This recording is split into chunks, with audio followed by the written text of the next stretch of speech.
ಹುಣ್ಣಿಗೆ ಕನ್ನಡಿ ಹಿಡಿಬೇಕಾದ ಅವಶ್ಯಕತೆ ಹೇಗಿಲ್ವೋ, ಕಾಂಗ್ರೆಸ್ಗೆ ಮತ್ತು ಕಾಂಗ್ರೆಸ್ನ ಭ್ರಷ್ಟಾಚಾರಕ್ಕೆ ದುರ್ಬೀನು ಹಾಕಿ ನೋಡಬೇಕಾದ ಅವಶ್ಯಕತೆ ಇಲ್ಲ. ಭ್ರಷ್ಟಾಚಾರವನ್ನು ಬಿಟ್ಟು ಕಾಂಗ್ರೆಸ್ ಇಲ್ಲ, ಕಾಂಗ್ರೆಸ್ಸನ್ನು ಬಿಟ್ಟು ಭ್ರಷ್ಟಾಚಾರ ಇಲ್ಲ.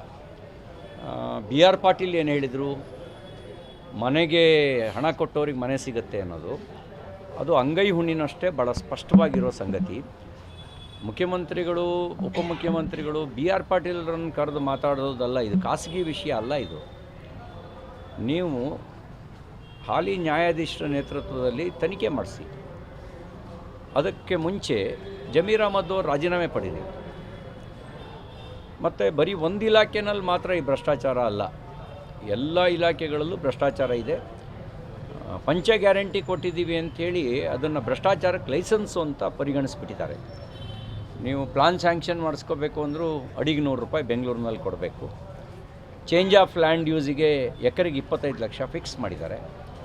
ಅದ್ರ ಬದಲಿಗೆ ಲಂಚದ, ಈ ಮೋಹನ್ ದಾಸ್ ಪೈ ಅವರು ಹೇಳಿದ್ರಲ್ಲ ಹಾಗೆ ಲಂಚದ ರೇಟ್ ಕಾರ್ಡ್ ಹಾಕ್ಬಿಡಿ. ಅದರಲ್ಲಿ MLAಗಿಷ್ಟು, ಮಂತ್ರಿಗಿಷ್ಟು, ಅಧಿಕಾರಿಗಿಷ್ಟು ಅಂತ ಓಪನ್ ಆಗಿ ಹಾಕ್ಬಿಡಿ. ಆಗ ಲಂಚ ಶಾಸನಬದ್ಧ ಆಗುತ್ತೆ, ಮ್ಯಾಂಡೇಟ್ರಿ ಆಗುತ್ತೆ. ಜನನೂ ಮೆಂಟಲಿ ಫಿಕ್ಸ್ ಆಗ್ತಾರೆ. ಬಡವ ಮನೆ ತಗೋಬೇಕು ಅಂತಂದರೆ, ನಾನು 30,000 ಕೊಟ್ಟರೆ ನನಗೆ ಮನೆ ಅಂತ ಅವ್ನು ಮೆಂಟಲಿ ಫಿಕ್ಸ್ ಆಗ್ತಾನೆ. ಅದನ್ನು ಬಿಟ್ಟು ಲಂಚ ಕೊಟ್ಟವರಿಗೆ ಮಾತ್ರ ಮನೆ ಅನ್ನೋದು, ಇದಕ್ಕಿಂತ ದೊಡ್ಡ ಪಾಪದ ಕೃತ್ಯ ಇನ್ನೊಂದಿಲ್ಲ. ಇನ್ನು ಅಭಿವೃದ್ಧಿ ಕೆಲಸ ಏನಾಗ್ತಿಲ್ಲ ಅನ್ನೋದನ್ನು ನಾವು ವಿಧಾನಸಭೆ, ವಿಧಾನ ಪರಿಷತ್ನಲ್ಲಿ ಆರೋಪ ಮಾಡ್ತಿದ್ವಿ. ರಾಜು ಕಾಗೆ ಅವರು BJP ಶಾಸಕರಲ್ಲ, ಅವರು ಓಪನ್ ಆಗಿ ಹೇಳಿಕೆ ಕೊಟ್ಟಿದ್ದಾರೆ. ₹1 ಕೆಲಸ ಆಗ್ತಿಲ್ಲ. ನಾವು ನಾಮಕಾವಸ್ಥೆ, ಹಿಂದೆ ನಾಮಕಾವಸ್ಥೆ ಪಟೇಲ್ರು ಅಂತ ಊರಿಗೆ ಕರಿತಿದ್ರು. ಅವರಿಗೆ ಪಟೇಲ್ಗಿರಿ ಇರ್ತಿತ್ತು, ಆದರೆ ಅಧಿಕಾರ ಇರ್ತಿರಲಿಲ್ಲ. ನಾಮಕಾವಸ್ಥೆ ಶಾಸಕರಾಗಿದ್ದೀವಿ, ಇದ್ರ ಬದಲಿಗೆ ನಾವು ರಾಜೀನಾಮೆ ಕೊಡೋದೇ ಸೂಕ್ತ ಅಂತ ಅವ್ರು ಹೇಳಿದ್ದಾರೆ. ಇದು ಅಭಿವೃದ್ಧಿ ಅನ್ನೋದು ನಿಂತು ಹೋಗಿದೆ, ಬರೀ ಭ್ರಷ್ಟಾಚಾರ ಮಾತ್ರ ನಡೀತಾ ಇದೆ. ಈ ಯಾವುದೇ ಅಭಿವೃದ್ಧಿ ಕೆಲಸಗಳಿಲ್ಲ. ಈ ಸರ್ಕಾರ ಬಂದ ಮೇಲೆ ಮಾಡಿರುವ ಘನಂದಾರಿ ಕೆಲಸ ಏನು ಅಂತ ಹೇಳಿದ್ರೆ ಬೆಲೆ ಏರಿಕೆ ಮಾಡಿರೋದು. ಎಲ್ಲ ಅಗತ್ಯ ವಸ್ತುಗಳ ಬೆಲೆ ಏರಿಕೆ ಆಗಿದೆ. ಯಾವುದು ಏರಿಸಿಲ್ಲ ಹೇಳಿ. ಅಕಸ್ಮಾತ್ ಯಾವುದಾದ್ರು ಏರಿಸಿಲ್ಲ ಅಂತ ಗೊತ್ತಾದರೆ ನಾಳೆ ಬೆಳಗ್ಗೆ ಅದನ್ನೂ ಏರಿಸ್ಬಿಡ್ತಾರೆ. ನಮ್ಗೆ ಭಯ ಅಷ್ಟೇ. ಈ ಆಡು ಮುಟ್ಟದ ಸೊಪ್ಪಿಲ್ಲ ಅಂತ ಗಾದೆ ಮಾತು.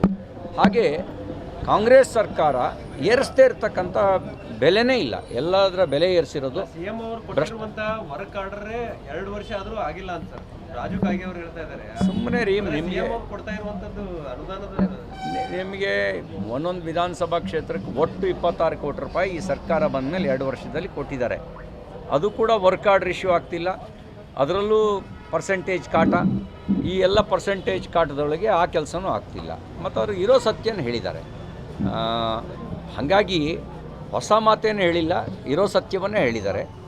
ಬಹುಶಃ ಈ ಸತ್ಯ ಹೇಳಿರೋದಕ್ಕೆ ಬಿ ಆರ್ ಪಾಟೀಲ್ರು, ರಾಜು ಕಾಗೆಯವರು ಇನ್ನು ಏನೇನು ಅನುಭವಿಸ್ಬೇಕಾಗುತ್ತೋ ಗೊತ್ತಿಲ್ಲ. ಯಾವುದೇ ಚರ್ಚೆ ಇಲ್ಲ, ಅದು ಯಾವುದೇ ಚರ್ಚೆಯಲ್ಲಿ ಬಂದಿಲ್ಲ. ಆ ಥರದ್ದು ಯಾವುದೇ ಚರ್ಚೆ ಇಲ್ಲ. ಈಗ ಒಬ್ಬರು ಭ್ರಷ್ಟಾಚಾರದ ಬಗ್ಗೆ, ಇನ್ನೊಬ್ಬರು ಅಭಿವೃದ್ಧಿ ಶೂನ್ಯವಾಗಿರೋದ್ರ ಬಗ್ಗೆ ಬೆಳಕು ಚೆಲ್ಲಿದ್ದಾರೆ.